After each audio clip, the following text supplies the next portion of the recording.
네, 귀한 말씀이죠. 우리가 이사야서 9장을 이렇게 다시 보면 우리를 위하여 태어난 한 아기, 우리에게 주신 아드님, 네, 그 어깨에는 주권이 메어지겠고 그 이름은 탁월한 경륜과 용사이신 하나님, 영원한 아버지, 평화의 왕이라 불릴 것입니다. 이렇게 말하고 있어요.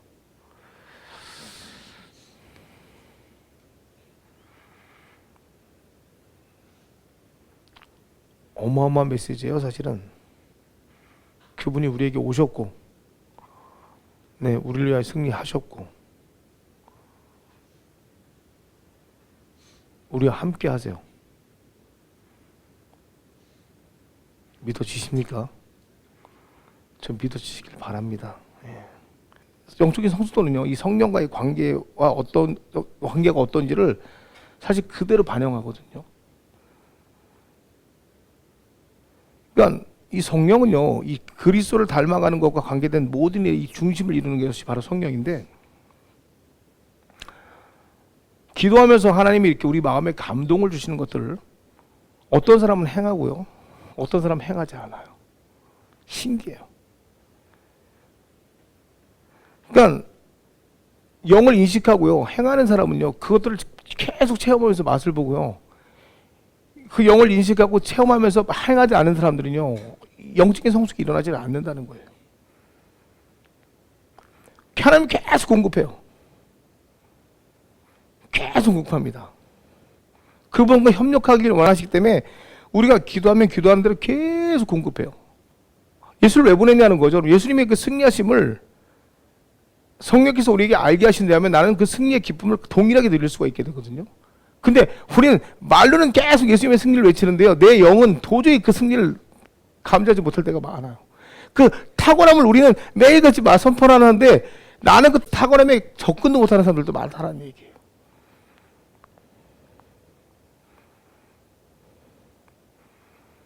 그러니까 우리는 예언하는데 기름 받음의 기도가 거의 예언과 흡사하거든요. 사실은요. 성령에서 두 개 다 나와요. 예언도 나오고 기름 부음의 기도도 나와요. 근데 이것이 다 말씀의 뿌리를 두고 있다는 거예요. 예언도 말씀의 뿌리를 두고 기름 부음의 기도도 다 말씀의 뿌리를 두고 나온다는 얘기예요.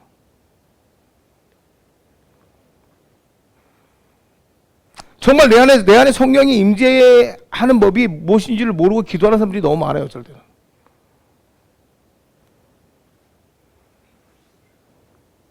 성령께서 아멘이라는 이 화답이 내 안에 딱 떨어질 때 그때는 정말 기쁨이 차고 넘치거든요. 그래서 정말 내가 기도할 때 막 내 안에서 아멘 했을 때 이 기쁨이 넘치든지, 그래 아멘 했는데도 기도했는데 아멘 그랬는데 그냥 묵묵한, 그러니까 어떤 사람은 한참 기도하면서 아멘 그랬는데 아멘 하고 그냥 아멘 이런 사람이 있는데 아멘 했는데 막 기쁜 거예요. 막 너무 기쁜 거예요. 어떤 경험을 하시는지 한번 물어보고 싶어요. 저는 오늘 본문이 뭐냐면 우리를 위하여 태어날 아이, 우리에게 주신 아드님, 그 어깨에는 주권이 메어졌고 탁월한 경륜과 용사이신 하나님, 영원하신 아버지, 평화의 왕이라고 불리신 예수가 왔단 말이에요. 오셔서 우리에게 이 모든 주권을 허락하셨다니까요. 내가 이를 믿음으로써 우리도 이와 같은 주권을 누리는 자가 됐단 말이에요. 이 보이지 않는 영원하신 세계가 우리 안에서 이미 다 능력으로 임하고 있음에도 불구하고 정말 이 기도 가운데 이 놀라우신 주권을 내가 누리고 있냐는 거예요. 사실은 내가 누리고 있을 때 내 자녀들에게 이러한 양육들을 시킬 수가 있어야 되는데 나는 아멘에 익숙한 성도로 끝나 있을 수도 있고 이 아멘이 나에게 어마어마한 기쁨을 가져다 줄 수도 있다는 얘기예요.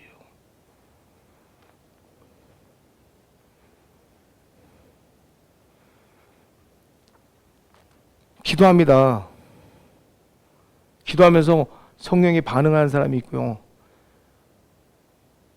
내 감정에 반응하는 사람이 있다는 얘기예요.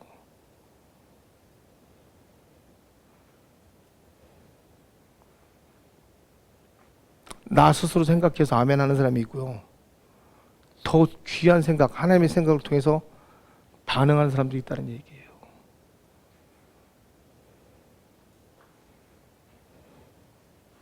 내 지식이 하나도 없는데 계속 주님을 의지하며 기도하다 보니까 하나님께서 나에게 어떤 지혜와 지식을 통해서 문제를 해결할 때가 있고요.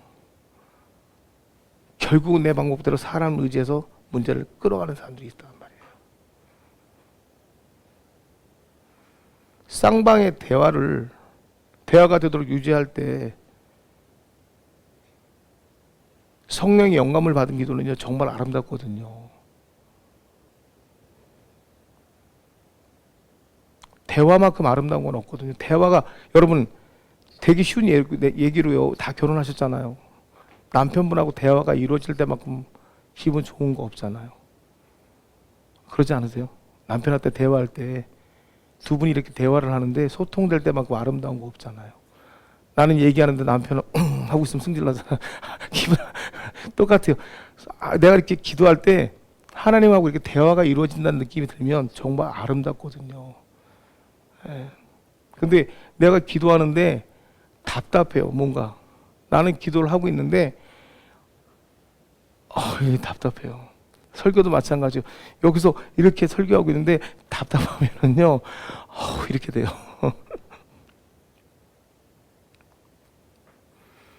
똑같습니다. 여러분이 기도할 때 수고만 하고 끝나시면 안 돼요. 나는 수고라고 기도를 했는데 뭔가 이게 답답함이 느껴지는 기도를 하시면 안 된다는 얘기예요. 네. 때로는 근데 이러한 기도는, 쌍방이 이루어지는 기도는요, 시간과 통찰력과 인내가 좀 필요하다는 얘기예요.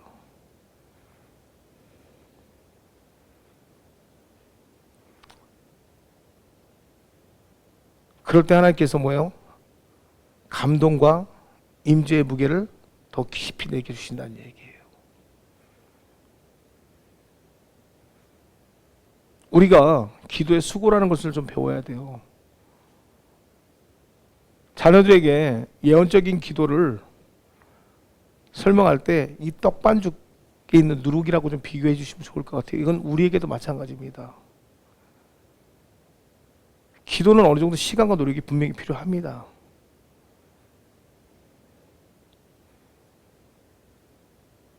어떤 기도는 쉽게 이루어집니다. 근데 어떤 기도는 정말 꾸준히 해야 될 기도들이 많이 있죠. 아브라함에게 하나님이 자식을 준다고 그랬을 때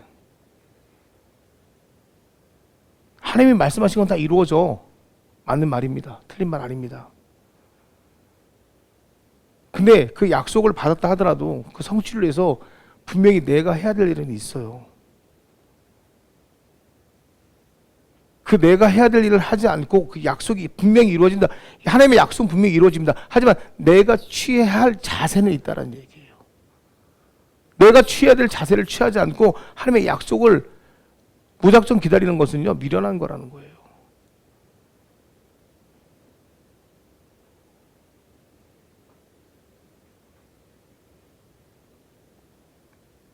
말씀을 따라가거나 말씀에 의지해서 그 자리를 지키고 있을 때 이삭이 잉태되는 거지. 기도와, 무슨 말이냐면 기도와 순종은요, 하나님과 협력하고 있음을 나타내는 거예요. 내가 기도를 한다면 하나님이 나에게 주신 말씀에 순종이 되어져 있을 때 이것들이 뭐예요? 곧 증거가 된다는 얘기예요. 약속이 있다면 약속에 맞는 순종은 분명히 따라와줘야 된다는 얘기예요. 그때 결과가 나타난다는 얘기예요. 하나님 나한테 약속을 했는데 나는 기도하지만 순종하고 있지 않은 어떤 것이 있다면 그거에 대한 열매는 없어요. 예수 그리스도를 믿는데 예수 그리스도는 나무인데 제가 어저께 설명했을 거예요. 예수 그리스도는 나무인데 열매는 가지에서 맺거든요. 우리 모두 예수 그리스도를 믿는데 그 예수 그리스도에 달려붙은 가지가 열매를 맺지 못한다면 이 가지는 온전한 가지 아니에요. 나무에 붙은 가지에서 열매가 자랍니다. 근데 우리 다 예수를 믿는데요. 근데 예수님의 가지에서 이 가지 열매가 있어야 되는데 이 가지 열매가 맺지 않는다는 건 분명히 공급함이 잘못됐다는 얘기예요. 불순종이 있으니까 이 가지 열매가 맺리지 않는 거예요. 이 나무에서는 동일한 것이 올라와요. 동일한 말씀이 올라오는데 이 가지에 문제가 있다는 얘기겠죠. 나는 분명히 약속을 받았는데 이 약속이 성취되지 않는다는 것은 나에게 분명히 어떤 순종함의 결과가 없다는 얘기가 아닐까요?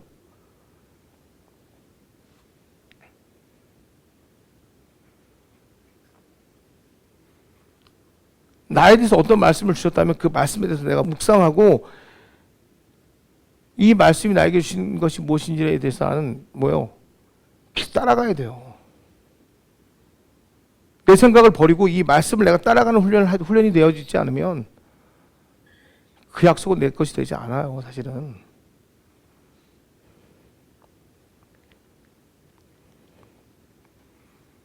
그 믿음을 지켜야 된다는 거죠.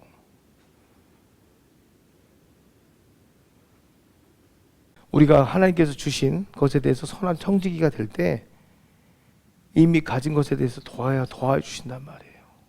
받을 줄 아는 자에게 더 주신단 말이에요.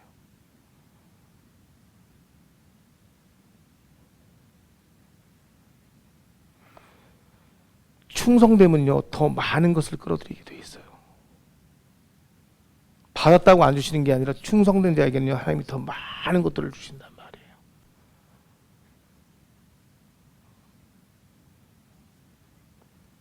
돈과 친구와 은총은 물론이지만 통찰력까지 더 주신다는 얘기예요.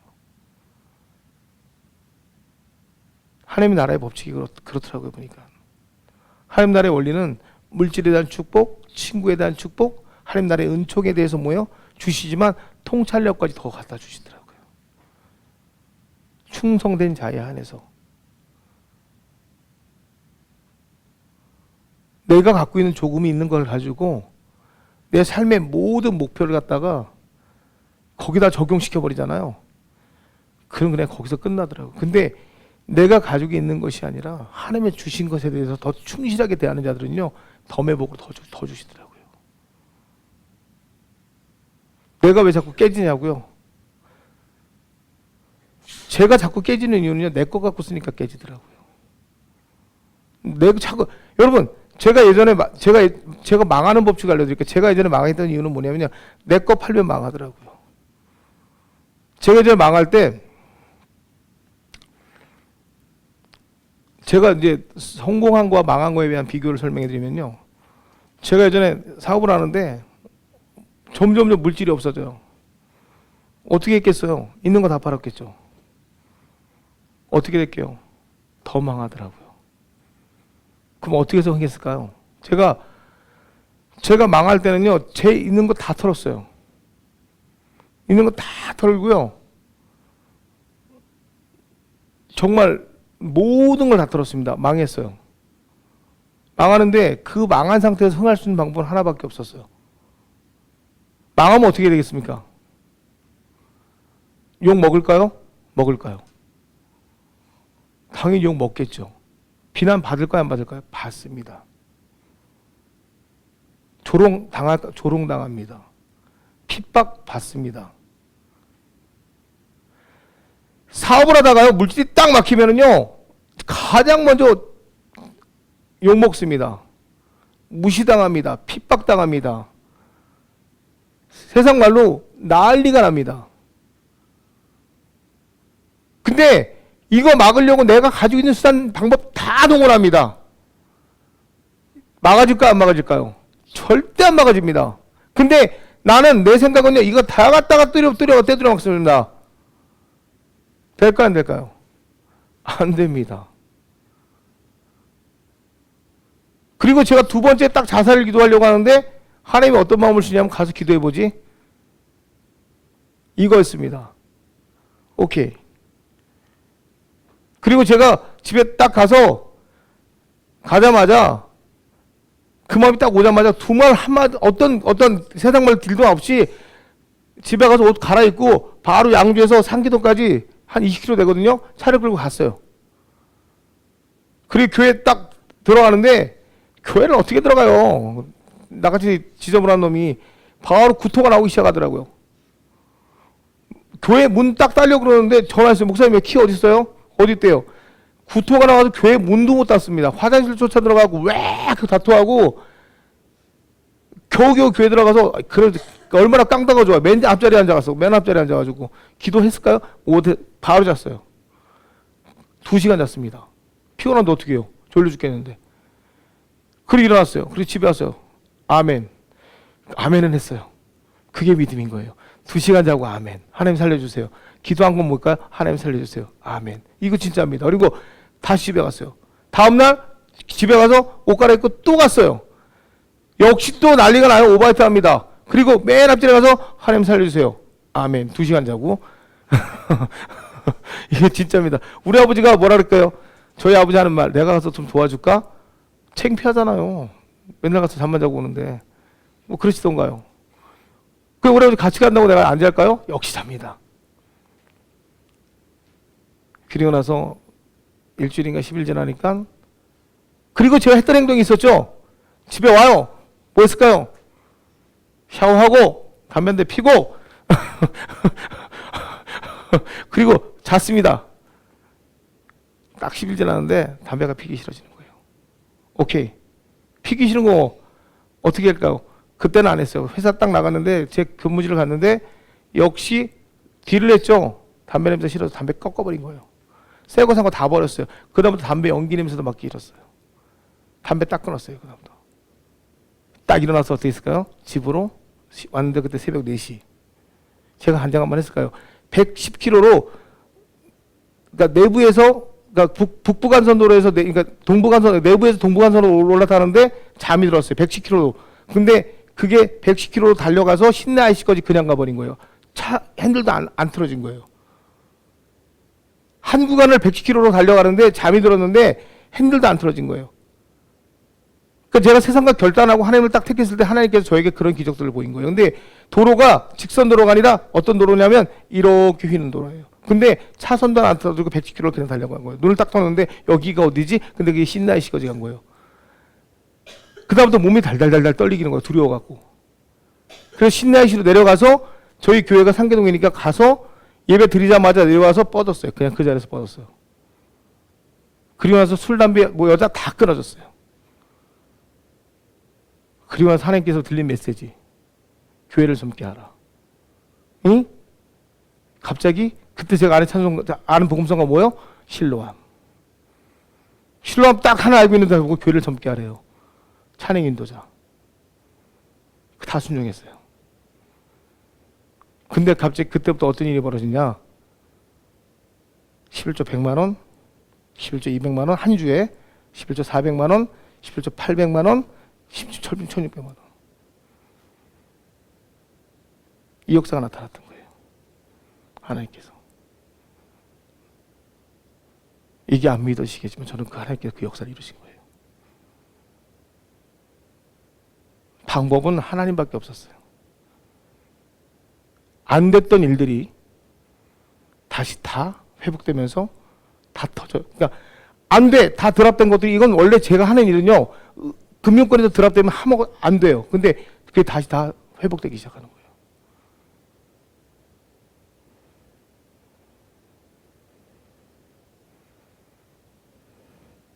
하나님이 내 눈을 열어서 보게 하시니까 그때부터 보이기 시작하는 거예요.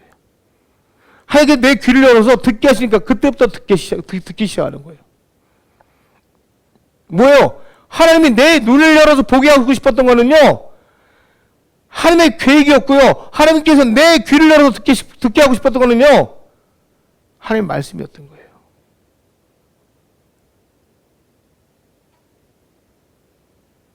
나를 예배 인도자로 부르시고 싶었고, 나를 찬양 인도자로 세우고 싶었던 하나님의 음성들을 그때서야 듣고 나니까 세상 것들이 다 끊어지는 거예요. 아주 간단했어요. 어려운 게 아니었어요. 내가 하고자 하는 것이 아니라 하나님이 하고자 하는 목적에 내가 반응할 수 있었던 거예요. 성령이 이끄시는 대로 반응할 수 있었던 거예요. 그때부터 하나님께서 내 사업을 번성시켰어요. 근데 그때도 못 들었던 게 있었어요. 목회자. 한 번 더 꺾어뜨리시더라고요.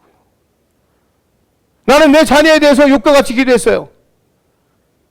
내 자녀들에게 하나님 이렇게 충실하게 잘 키우면 될까요? 내가 이렇게 내가 대신 애들을 위해서 내가 예비 인도자가 됐으니까 이들에게 양육은 이렇게 하면 될까요? 하지만 내 고집이 남아있더라고요. 내 색깔이 남아있더라고요. 욥은 하나님의 축복을 통해서 부자가 되었고 잘 성장했지만 혹시 자녀들이 그 잔치를 통해서 하나님과 잘못된 삶을 살까봐 중보했던 부모입니다.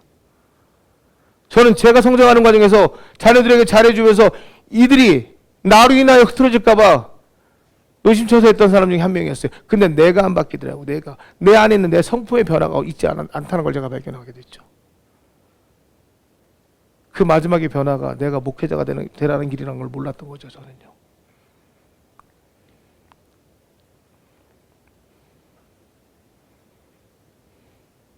하나님을 신뢰할 줄 알았지만 축복이 다가 아니라 내가 예수를 완전히 바뀌지 않으면 무너질 수 있다는 것도 발견하게 되는 거예요. 내가 갖고 있는 것이 다가 아니라 내 축복을 내가 받았다고 하지만 하나님이 원하는 대로 가지 않으면 나를 완전하게 만드시고 싶어서 무너뜨릴 수 있다는 것도 배워야 돼요. 우리가. 하나님은 나예요. 나를 가르치시는 거예요. 내가 예수 앞에서, 내가 하나님 앞에서 진짜 자녀가 될 때 내 자녀에 대한 양육이 이루어지는 거기 때문에 하나님 나를 가르치시더라고요. 교회는 좋았죠.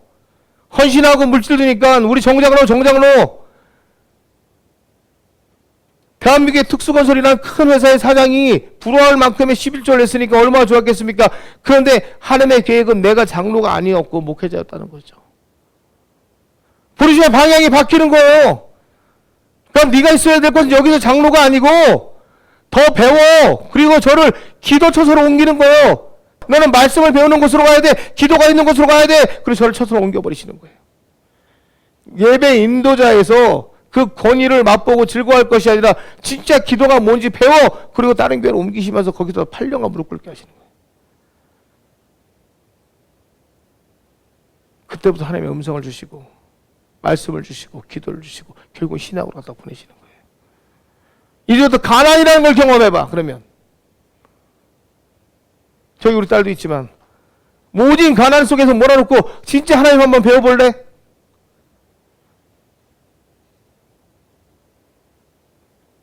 그 다음부터 하나님을 가르치시더라고요. 일관성 있게 가르치시더라고요. 하나님이 나에게 자녀의 일관성을 가르치시더라고요.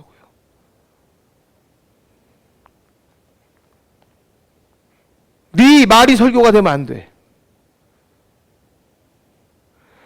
네가 밤마다 아이들 위해서 기도하는 것이 설교가 되는 것이 아니라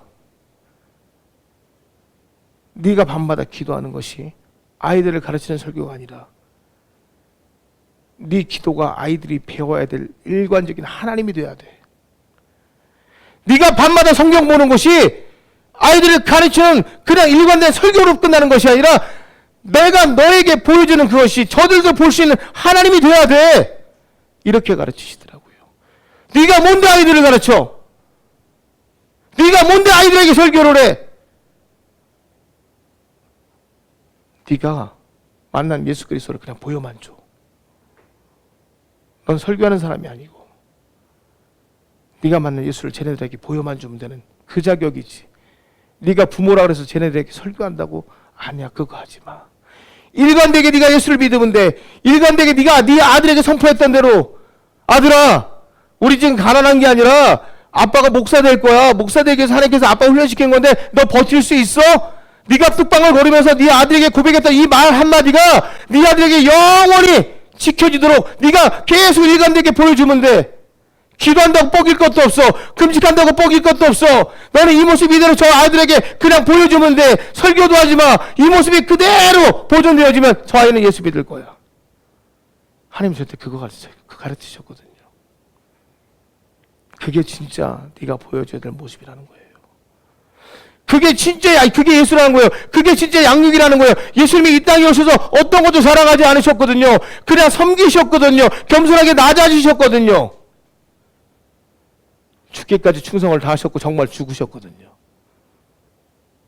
그 예수 앞에 우리가 무슨 말 할 말이 있어요? 여러분, 그 거인을 잡는 킬러가 하루아침에 만들어지겠습니까?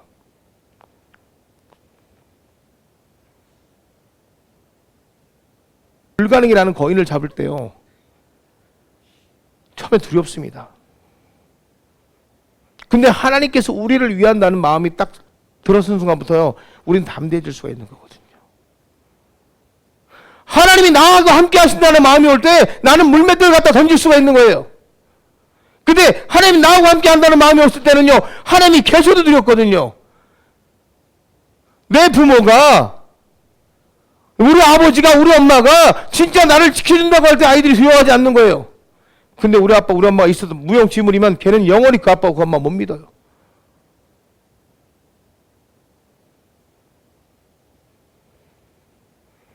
아이들에게 내가 한 말을 시험 치르듯이 자꾸 테스트하려고 하지 마시고요. 그냥 보여만 주세요. 그러면 되는 거예요. 우리가 해야 될 일은 그들의 사고방식을 형성시켜주는 거예요. 하나님께서, 예수님께서 우리에게 사고방식을 바꿔주듯이 새로운 피조물이라고 얘기하시잖아요. 보여주셨잖아요. 행하셨잖아요. 우리는 그냥 행해주면 되는 거예요. 내가 그렇게 행하여주고 내가 그렇게 삶을 살아가면 그 아이들은 날 보고 그렇게 따라오는 거예요. 엄마 아빠가 피해 입을까 봐 두려워서 그럴수록 나에게 더 다가오게 해야죠. 엄마 아빠가 다칠까 봐 두려워서 더 안아줘야죠. 더 사랑해줘야죠. 그러면요.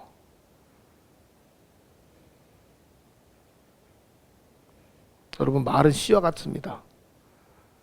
싹이 트기 전에 자리를 잡아요. 근데 그 시간이 한동안 필요합니다. 그래서 어떤 말들은요, 자리 잡기 전에 계속 선포해줘야 돼요. 여러분이 그 선포한 말들이 여러분한테 자리 잡으려면 어떤 말들은요, 계속 선포해서 딱 자리가 잡혀지면요, 여러분의 말이 되는 거예요. 진짜 중요한 말씀들 여러분 안에서 잘하게 하려면요, 계속 나한테 선포해 주세요. 이 말씀이 내 것이 되어갖고요, 여러분 삶의 능력으로 바뀝니다. 도저히 안 되는 일들이 있어요. 근데 그 말씀을 받으면요, 이 말씀을 나한테 계속 선포해 주세요. 그럼 그 말씀이 나에게 돼갖고 능력이 돼 나타납니다. 그 말씀들이 나에게 뿌리가 되면요, 이 말씀은 내 아이에게도 뿌리가 되는 거예요. 조급해하지 마세요. 자꾸 아이들 추궁해하지 마세요. 나도 추궁받았잖아요. 내가 추궁받는 거 여러분 잘하면서 부모가 나를 추궁했을 때 그게 됩니까? 안 됩니다. 아이들 왜 추궁합니까? 근데 내비두세요. 내가 먼저 바뀌면 아이들 바뀌어요. 다 바뀌어요. 중요한 건 뭐냐? 일관성이에요. 내가 계속 일관성 있게 그 말씀으로 살아지는 것들을 보여주시란 말이에요. 그때 그 변화가 나타나는 거예요. 우리가 평생 예수 믿으면서 말씀의 능력이 안 되는 이유는 이 말씀이 나에게 일관성 있게 적용되지 않아서 그런 거예요. 일관성 있게 계속 말씀 하나만 붙잡고라도 내가 적용해갖고 변화되는 걸 보여주시란 말이에요. 누룩이 반죽 속에 들어가잖아요. 바로 부풀어 오르지 않아요. 쉬면서 어떻게 돼요? 부풀어 오르잖아요. 네? 그러면서 어떻게 해요? 반죽을 이렇게 부풀어 오르게 만들잖아요.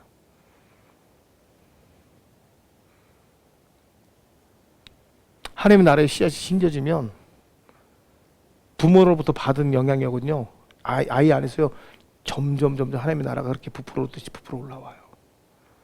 어느 날 바뀌지 않는다는 거. 조금 있으면 아이들이 바뀌게 돼 있다는 얘기예요.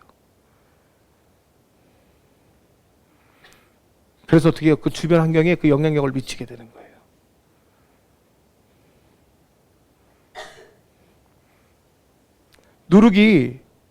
누룩의 가장 큰 효과가 뭔지 아십니까? 반죽에 들어가면 제거할 수 없다는 얘기예요. 반죽에 섞여버리면. 내가 가지고 있는 말씀과 내 안에 있는 그리스도의 영향력이 아이들에게 들어가는 순간부터 제거가 안 돼요. 부리는 데 능력이 있는 것이 아니라 들어가 버리면 절대 제거되지 않아요.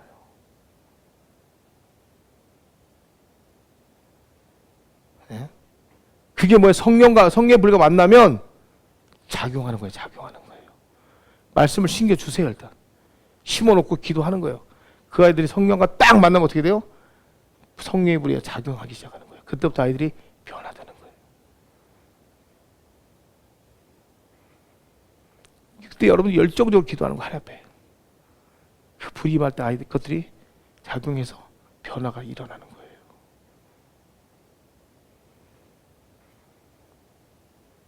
그때부터 하나님의 약속이라는 이 누룩이 뭐예요? 나와 우리 자녀들의 삶 가운데 활성화되기 시작한단 말이에요. 그때 자녀들의 빵이 부풀어 올라서 바로 세상에 가장 필요한 존재로서 떼어주는 존재가 된단 말이에요. 얼마나 놀랍습니까? 내가 떼어줄 수 있는 존재가 돼야 돼요. 내가. 우리는 그러니까 오늘 말씀을 생각해 보세요, 여러분. 예수님이 이미 그와 같이 우리에게 탁월한 존재시잖아요. 능력 있는 존재시잖아요. 우리의 문제를 이미 해결하신 존재잖아요. 그 예수가 내 안에 있다면, 내 안에 노력으로 존재하신다면 그 부풀은 빵은 나로서 떼어줄 수 있어야 되잖아요. 보이지 않아요. 그 보이지 않는 것을 기도할 때 내 자녀들은 그 보이지 않는 것을 먹고 자라게 되어 있는 거예요. 바로 우리가 그와 같은 존재들이고 이미 그렇게 성장한 존재들이라는 거예요. 뭔가를 자꾸 가르치려고 하지 마시고 보이지 않는 것을 기도할 때 이 보이지 않는 영향력이 내 자녀들에게 그대로 임함으로써 뭐예요? 그들이 그렇게 성장한다는 것을 꼭 기억하세요. 얼마나 놀랍습니까? 이스라엘 백성이 가나안에 들어가기 전에 아간 때문에 죽었어요. 나로 인해서 다른 사람이 죽고 있다면, 나로 인한 거라면, 그 사람 때문에 죽는다고 생각하지 마시고 나로 인한 거라면 내가 죽고 내가 버려야 되는 거예요. 우리가요 항상 내가 나로 인하여 저 사람이 죽고 있다는 생각은 안 하더라고요. 저 사람 때문에 저로 인하여 모두가 피해를 입는다는 생각은 해요. 아가는 내가 될 확률이 제일 높아요. 네. 그래서 내 안에 있는 아간이 무엇인지 빨리 끄집어내시는 게 제일 좋아요. 우리는 아니라고 생각하지만 정말 내 안에 아간이 있으면 빨리 끄집어내세요. 그걸 제거할 때 놀라운 역사 일어나요.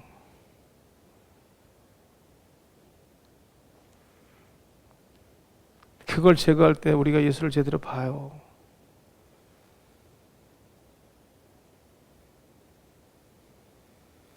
대부분 그러잖아요. 내가 너에게 다 해줬는데 너는 왜 그렇게 잘하니?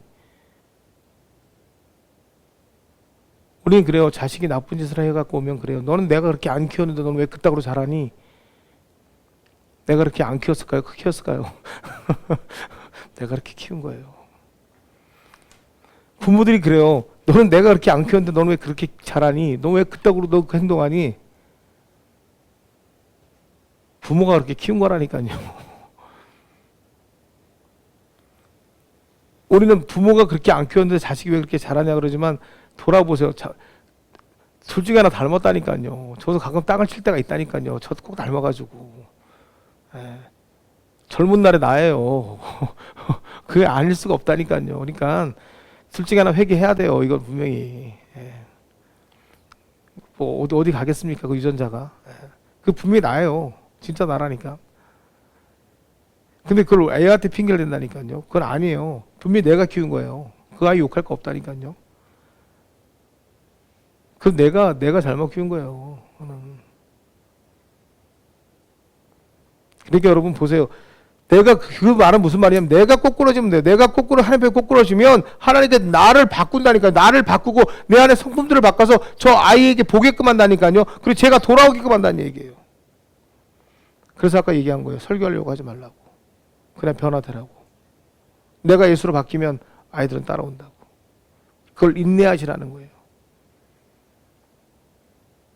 그럼 거기서 아이들이 예수를 발견하고 애들이 바뀔 거라고. 다 그렇게 되길 예수 이름으로 축원드립니다.